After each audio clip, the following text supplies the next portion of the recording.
it wasn't even a connection, but I because like I put all my info through LinkedIn, I got this message from the CEO of the company offer me to I'll be like interested in doing an internship with that company during summer. It was an aerospace and defense company. Um, it was like my first time doing an internship or like the process, so I was like really new to that. Um, he sent me all the information. I got in contact with the one in charge of hiring. It was a long process. It was all the way through like January, and it was a lot of filling out information and going to the company. And I started beginning of June. It was a lot of like learning opportunity there, and it was like my first time like getting this like side of the industry. That was my first like internship experience. Okay, okay, awesome. So you did a virtual internship, and I'm assuming that might have been during COVID to some extent, but you actually have been doing a lot of, a lot of online stuff, and that's fairly recent, more prevalent now. So I'm gonna shift over to Eladio, and I'm gonna ask you the same questions, right, Eladio, for your internships. This is general. You could talk about general topics or just in general. What once you actually as a student they get the internship or as an entry level, what do they do at that point? If it's virtual hybrid, what should they do? Should they try to ask to see if they could go into the office in person? And if it's an internship and they want to stay there longer, what are the processes that you recommend to go ahead and ask for that extended opportunity? Can you share a little thought on that? Yeah, Lázaro, thank you so much for giving me the opportunity. General Atomics' internships are all on site. They're not hybrid, they're not remote, they're all on site opportunities. The primary reason why we do them like that is because we understand that interns are coming in for the summer. This is their only opportunity to take a break and do something other than class. So coming out to an internship, it's understood that you're going to be working, you're going to be doing networking, and you're going to be spending time with groups, developing and working on projects. But we also want you to have a little fun. And the best way that we're able to do that is to create a social calendar. So we do have events. We share a lot about GA. So we take you out to a lot of the different divisions and branches of General Atomics. We charter a couple buses. We take you out to the high desert. We share the energy division and really just amazing work that they're doing there. You get to walk through the premises, get to work on get to see and maybe even walk into the fusion reactor and how they're working on it. Take you out to manufacturing, take you out to different areas of GA. And to me, I think that's exciting because if you go to any type of internships in the time that I've been with GA, I've had the great pleasure going to a lot of universities. And I ask people, well, have you done an internship? And they're like, yeah, well, I did it virtually. I was basically at home kind of doing some work. Or yes, I went in and kind of sat around for a little while until they found something for me to do.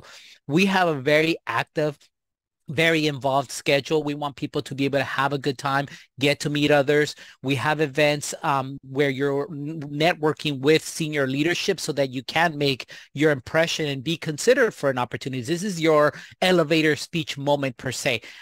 Get to speak with these people and understand what they're looking for and ask questions.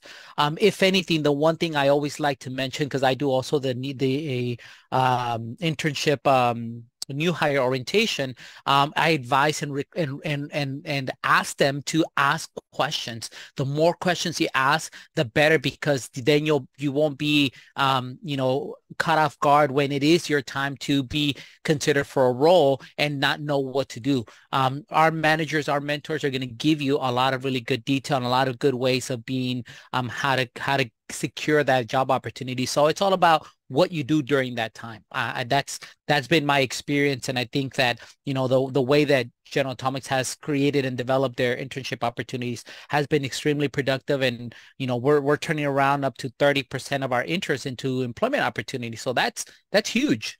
That's huge for any internship program. This year we had 260 interns, so that's a lot. When you talk about the scheme of things, that is a lot. That is correct, and I think Ilaria, you mentioned something really key, right? And my perception is when you're doing an internship or at least any particular job, be it a co-op or an entry-level job, you know, for the very first time when you're being exposed to a company, it should be the whole experience, right? Because the company, particularly in manufacturing, and that's General Atomics. That's a lot of manufacturing, and a lot of mechanical engineer aerospace companies. They do a lot of manufacturing, whether on site or off site. There's different entities and different locations, and that means you mentioned the high desert over in Adelanto. That means that hey, you know, if you actually as an intern see the facilities and you have the opportunity to see the technicians and the actual mechanics touching and working on the aircraft or in this particular aircraft, right? And you can definitely get a better sense of what one, the culture is, what the product is, the scope and size of the product versus seeing a model in an actual computer monitor at home when you're like, okay, you know, you don't have a dimension perspective, even though the drawings do have a scale. 60 feet in the monitor does not look like 60 feet in real life, right? I mean, you have to visualize it. You have to be able to understand and have something tangible. And that's why it's important. The other thing is, yes, we do have Zoom. We do have Teams where we can actually meet and talk to people and engage with those individuals. But having a face-to-face, having that perspective of, I can talk to Mina, I can talk to Mike, I can talk to Hilario on a the water cooler type of chit chat, right? You know, I know about you, I know about your kids, I know about where you live, I know how hard the commute was today.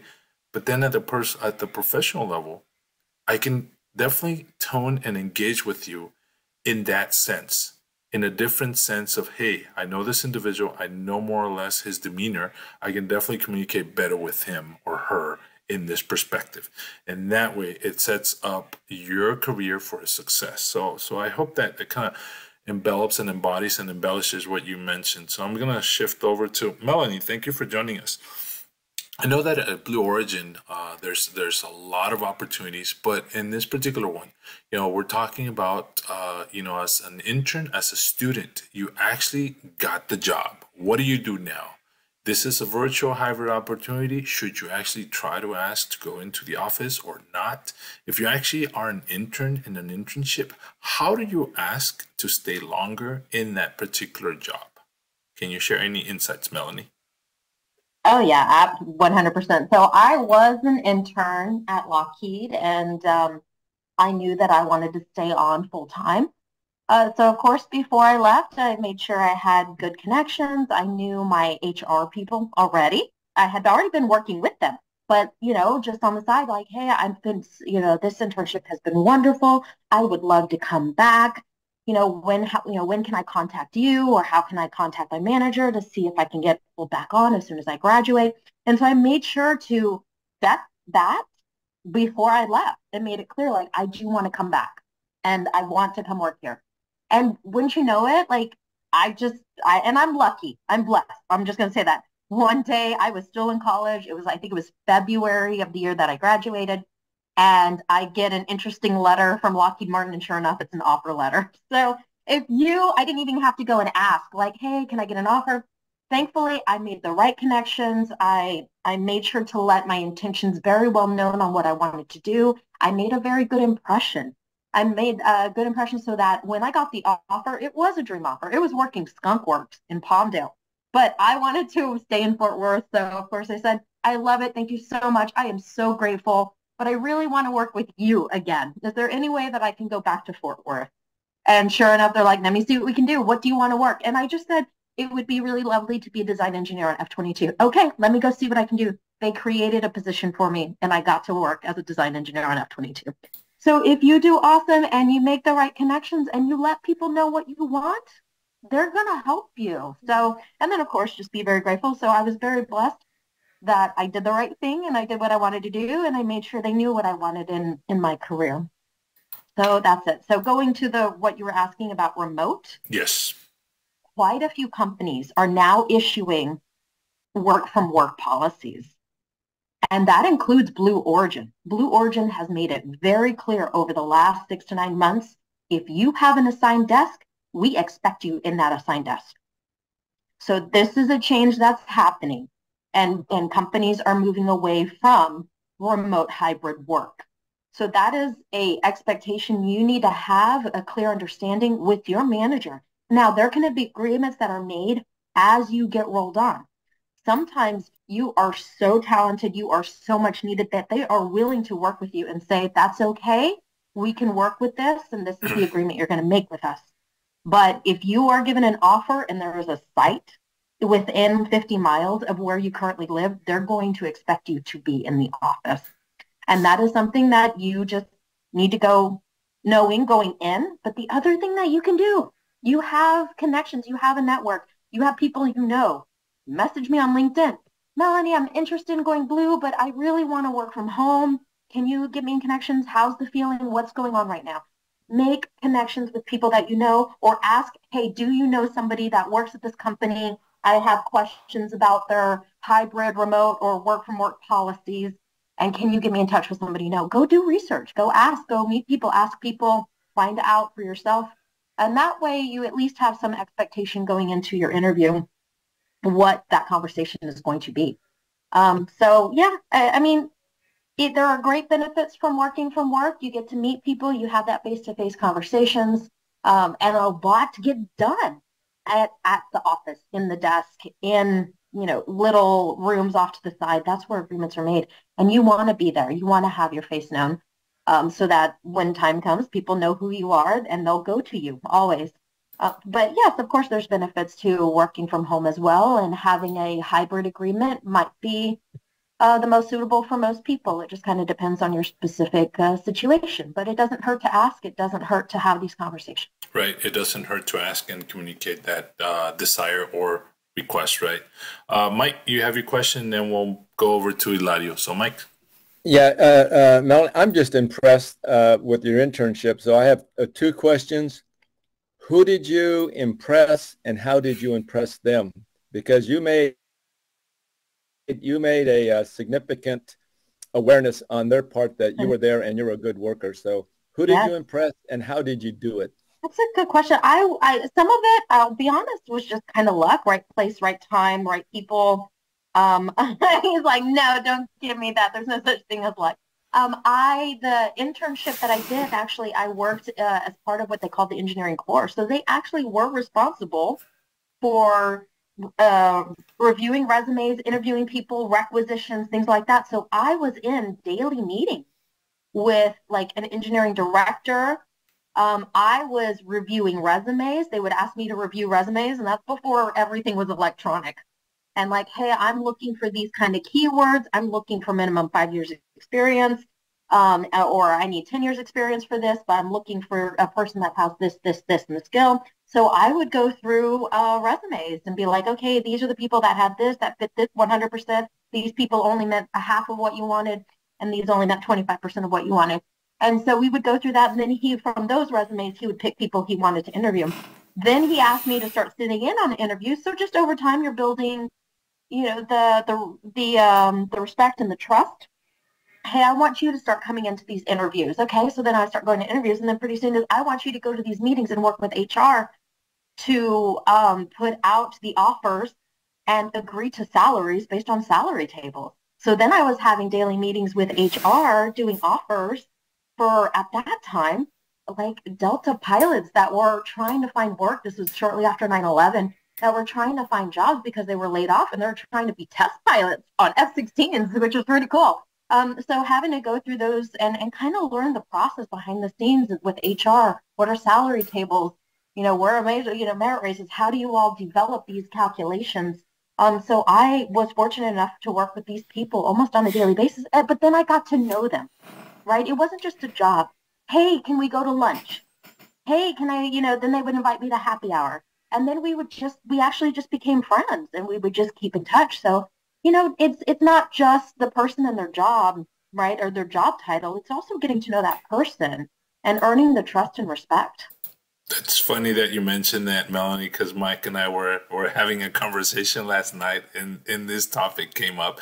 How do you get a team to work together and cohesively, right?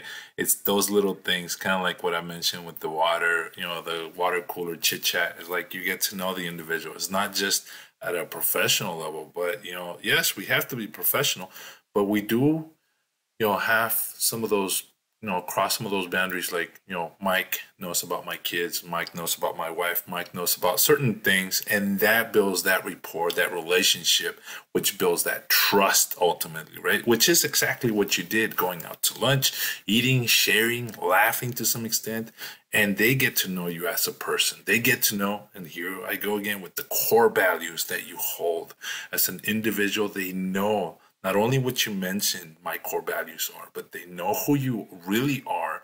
And they're like, okay, I know that she's honest. I can see that. I can sense that. And that builds that trust that then later entitles you to pursue and to be offered those opportunities. Thank you, Melanie, for that insight. We're going to go over to Hilario, and then we'll head over to Mina. Hilario? Your microphone might be off, sir. Okay, there it is. Sorry about that. So Melanie, thank you so much for just mentioning those details that you said. I think those are extremely important. I think that, I get the question when I go to events all the time is how do I stand out? And it really surprises me with the many interns that we have that once they get that opportunity, then the question comes up of, can I work from home? You've got this great opportunity to sit in front of all these great people that are going to not only shape your career, give you opportunities, and now you want to work from home. Two things. One, the great first impression. You always want to make the best impression possibly can, because again, these are almost like working interviews. And I think that means a lot. And I think people aren't realizing what the capacity of those internships are. Number one. Number two, if you're applying for an internship, you need to know whether you need to come in person and if it meets what you need for your life at that moment. If you cannot get to that particular place, if you cannot do an in-person internship, then you should not be applying for those roles, because I don't know if I mentioned to you guys, because it's been a little bit since I came. We had almost 3 times the amount of interns apply for this year than we did last year. Almost 40,000 applications for 260 positions that we have open. The people that were selected are so fortunate to have this opportunity that I really want to make sure, and I'm going to make a point of mentioning this during our orientation, is to make the most out of that opportunity that you have. You have this summer, you're getting an income, you're getting housing if that's what you were offered. But more importantly, you're getting an opportunity to make a great first impression and possibly secure a job. Who doesn't want to leave college with a secure job at the end of their school, right? It's a great opportunity. So Melanie, thank you for mentioning that. I think we just need to continue to share it and echo that to the applicants or the students that are looking for those internship opportunities, so they can understand the benefit of that in-person opportunity. Thank you, Ladio. Go ahead, Melanie. Sorry, 100% agree. As an intern, you should be in person. I felt so awful during the pandemic when we had interns working from home, because I know they were not getting the experience they should be as an intern. I would say absolutely, unless there's no option, you should be in person. Awesome. Thank you, Melanie. And to reiterate something very important that Eladio said, an internship is an extended interview.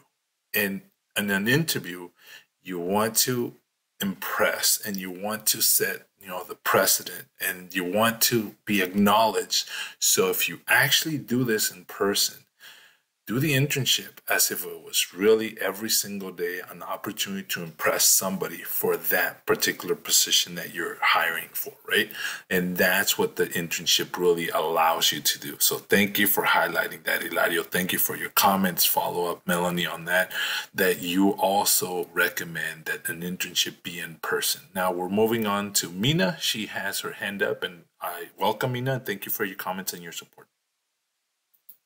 Well, thank you, and good day to everyone. Oh, I'm delighted to be here. I came in just a few minutes into the start, and I wanted to first and foremost let you know, as you know, I wear multiple hats, and from what I just finished hearing, here goes my business and social etiquette hat. And I just wanted to share, Melanie, the fact that that was a tremendous testimonial. And Hilario, to back it up, not to mention Mr. Cruz, everything that was kind of like compacted in less than a half an hour was very clear to me that for those that have not had a chance for an interview, what a remarkable example, like I said, testimonial, that this could lead to someone else. If only this was recorded, that would have been incredible. However, I wanted to share it, as you mentioned it, I think last week, as companies increasingly are having the workers return to the office, they are they're coming back a little rusty, and maybe not little, quite rusty, okay, as an in-person conduct. Let's talk and split your internship in two ways. One, Melanie. Two, Hilario, how he backed that up. And I'm going to go back a little bit, where I was in a position where I was receiving the applications and seeing things come through my managers, who was a scientist, is a scientist, and chief engineer and bilingual and working many programs. He would do what he had to do. I had to represent him and be, working my desk. I heard first impression over and over during these past few minutes. And I can't tell you how that's the very first thing that's often in how many seconds now. There's no more minutes in this anymore, okay? It's in a few seconds. Some could probably catch it in 4 or 5, which is the right time. It used to be 8, 9. So how does that happen? The smile, maybe not the handshake, depending on what culture you're into. But all of these wonderful things that you have to deal with have to be addressed in business and social etiquette. And Melanie, whether you know it or not, you were wearing that hat representing both. You did your thing, girl. You were doing what others might not have had any clue. And we've said this before. I know, Lazaro, you're going to agree with me. People are watching you. That is correct. Regardless of the table or event or lunch or dinner, whatever that social activity could be. But don't lose your manners. Don't ever step out and say, oh, but last night, God, I have a hangover from yesterday. I had 3 tequila shots. That's not a conversation for business, especially when you're internship. And I've heard that kind of thing going back in the day when I would just, we wondered, how are these interns managing going to school, coming to work, and so forth? Some of them don't even sleep. So conversations were going on in the cubicles because we were set up. We went from a suite setup, closed door, beautiful windows into the airport, LAX, to no windows, just floor. And we were not even in a native row because Mr. Rosales and I wanted to be with the worker bees because that's what we liked. That's what we wanted to do. And we get more work done. And I fondly felt that those skills were lacking in a lot of the interns. And I said, oh, shoot, you're not prepared, to myself, just because how they greeted me. And if they're going to greet me that way, how are they going to greet the interviewer? And he had already gone past, I guess, just one example, but many of them followed that same suit. When you are provided an opportunity to go for an internship, yes, Hilario, you are correct. That's an extended internship into a potential, we'd like you to come on board, such as Melanie's, historic internship that she had, which led her to where she is. And when you have that camaraderie, you have to be comfortable, and not everybody is. They are shell-shocked, for one thing. Coming in, they're nervous. And I'm saying this from some friends' sons and daughters that came in, and they go-getter like Melanie. You have to be a go-getter. But if you're coming in quiet, some scientists are. Some that are into physics and all that, they're not all your, hi, my name is this and that and the other. They wait till they get the introduction because they've been taught that. Wait till you're introduced. Well, I'm going to reverse that, and I'm going to say you be that first hand out if you can, because you got that power to let go right away. And how long do you need to shake? Not even a minute. Just 1, 2, 3 pumps, you release. If we're not doing that anymore, then you go to your next step and you're going to just say, very, very pleased to meet you. You know, you're doing this right off the bat. Someone needs to understand that you're not going to be handshaking. Let's go to the virtual. USC had an opportunity to have, this is during pandemic, and I'm sharing it because it has a lot to do with this. So I'm on Town and Gown, Women of Town and Gown. It is an all-women gown, group of women that have set up a committee, an endowment to help the scholars that come in and form themselves. Well, they couldn't come in during pandemic, so they turned to me and they asked me, is there any way that you can train us? These are seasoned ladies, okay? From young to elderly. That's why I said seasoned. And they said, Mina, how do we do Zoom interviews? How we have interns and we have some that are coming back a second time that have already been on an internship. But just the interview, you know, can you just tell us flat line what to do? I said, sure, give me an hour, half an hour, 45 minutes. I had to negotiate. I said, if you really want to know, it's going to take an hour because that's a 2-hour training that I do for that kind of thing. But we did it, and we did it in 2 sessions. The repercussion, or I should say the results were, at least somebody in the late women's group knew how to train us without having to go out to a further consultancy or something. But I said, you know what? I'm a member. I'll be happy to deliver, and let's get on this. Both times they were close to just slightly under 20, because there was like 38 or 40 ladies that are going to be doing these internships and what have you. The same thing applies, going to Melanie's note about dressing the same, being in the office, being in your moment. One thing that you don't do is go half-dressed. Okay? Because you got your internship right there is half gone. Half-dressed, half-missed. That's how I'm going to say it. So you have to remember to be in that position wherever you're going. And pandemic was one of the worst things that we could have had, to have people, because that was when you're really going to show up your trueness, you know, your social and business etiquette behind the screen, and also know a little bit and not be too slouched, not be bringing in all the filler words. You know what I mean by that, right? Correct. We don't need buffers. So every occasion that you had, I trained them to make sure that they knew that they are not fidgeting with their hair, blowing their nose, their ears, whatever it is that they were touching on their face, to leave the facial out, just like you would if you were in person.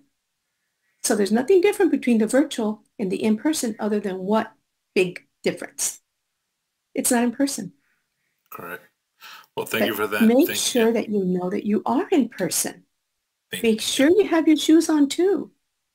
You know, okay to have some chanclas, but have something on you, because that's part of your, if you were there and they said, please stand, and you want me to stand? And I think others who have seen my trainings, have been in them personally, will know what this is. And I get nothing but either a pin drop or they laugh. And they laugh con ganas, because the young man that was interviewed from one of our ladies, and he was a scholar, they were applying for a scholarship for monies, okay? Was asked to stand. Yes, he had the tie. Yes, he had a shirt. And somewhat of a sports coat or something, but that's the way you need to go when you go into an interview. And not just with your boxer shorts. He aced the interview. What he didn't ace was the fact that the bottom part was not fully dressed. Do you follow? Yes, follow. Would you have laughed? Well, or would you have just stayed quiet? It really depends, I guess, on how on what whether, you know, what level of report you really wanted to get out of it, right? You know, I want to highlight the fact that you mentioned that we're watching, or everybody's being watched at every single time. You mentioned Hilario, also going back to Hilario. You mentioned that for the interns, you have social gatherings, and I want to caution the students and the interns with those, because as Mina said, yes, we are always being watched. And I know that the companies do this to engage the students and to have them have some social activities, but more than not, everybody's watching how they behave. The same thing goes to the hospitality suites that happen at the SHIP national conventions or any other professional conventions, where some of the companies actually invite the students. They have free drinks, they have free food, whatever, right? When the students go, they feel safeguarded. They feel like, oh, I'm going to have a free lunch, quote unquote, right? Well, that free lunch doesn't come free because somebody's always watching. How many drinks, like Mina mentioned, are you taking? Are you taking more than 1, 2, 3? Are you slurring your words at the end of the night? What exactly is your behavior? Yes, we're free to do as we want. It's a free country, as many people would say. But at the end of the day, you want this job? Yes or no? You want to be part of this culture? Yes or no? Gauge what you're doing. And this is just my personal advice. Moderate yourself and monitor yourself. Nobody else is going to do this. You're in competition with everybody else that's around you. If you behave yourself. If you misbehave, you might be losing yourself out of an opportunity, right? They might not tell you right up front, but they will definitely give you a thank you letter and will call you, don't call us type of scenario. Eladio, you have a hand up, sir. Yeah, thank you for that. I just want to mention one quick thing because you reminded me of a story that an old mentor mentioned to me. He talked about interviewing, how you're always being watched. And I will never forget his comment because he had 10 people interview, and within those 10 people, he had his top 5. So he kind of, he said, these are the top people that I want to move forward with. And then he did something very peculiar that I've always kept in my mind. He went up to the receptionist, right, where you check in, and he said, this person, what do you think? How did they react? Did they greet you? Did they treat you with respect? Did they introduce themselves? What was your first impression? And it really surprised me that he would go to somebody, let's say, at the administrative level, to ask him a question or deciding of somebody who's going to be selected for a very important role. But what he told me, why he did that was surprising as well. He said, look, if a person is humble enough to express themselves professionally from the very bottom to the very top, this is somebody that I want in my team. This is somebody that I know that's going to make good decisions, because they're not just saying, I'm the president of the company, I'm the director of the company, this is what I am. So to me, that was huge. And I've always mentioned that to people, and some people take it, some people don't, but it goes back to your point. You're always being watched, no matter if it's a social environment. Anytime you step into a place where you want to work, you need to represent yourself like you would if you were working there already. Even if you have free drinks, even if you have free food, you still need to be able to represent yourself. Remember that you're at a professional environment, and you need to be as such a professional person. Thank you, sir. Thank you for that insight. One last comment from Mina, and then we got to close it up because I definitely got another meeting to attend to. Thank you. Oh, yes, and actually it's a question. It's a question for Brianna. Brianna, has anything made sense to what we said, or did we just do a quick dump on you? Because that wasn't intended. I think everyone had something to say, but we got so into it because we want to make sure that this might be helpful future, weeks down, months, or years. Thank you, Mina, for bringing that question up to Brianna. Yes, thank you. Yes, Brianna. Yeah, definitely. We help a lot, especially with the transitioning from online to in-person. My first years of university were all online. So it was learning this new environment. But like you were saying, it was always I always dressed and spoke on everything as it was in person, because in the end, I knew this was going to be temporarily. And yes, it was because I was initially in the meeting talking about my first internship that was in person. It was the first internship, the first interaction in person after the pandemic. It was 2021, 2022. So it was a great transition from learning how to act and communicate through Zoom, and then after all those years going for the first time in person and doing connections, talking to engineers, talking to all the people in the industry. And yeah, I was just gonna say thank you so much to all for sharing your experiences and all your advices. That really helps a lot. Thank you, Brianna. Great insight. With that, we're going to close it out. Thank you, Mike, for joining. Mina, Melanie, thank you for joining. Hilario, thank you for your insight, sir. And Brianna, thank you for joining. With that, have a great Wednesday. Please, yes, let's take a group picture. That'll be awesome. So Mina will take care of that. Ready whenever you are. 1, 2, 3. There we go. And with that, have a great week and a great weekend. Stay dry if you're in California. And if you're in Florida, hope it doesn't get too cold below 60 degrees. Have a good one. Hasta luego. Bye-bye. Yeah, it did. Have a great one. Bye. Bye-bye.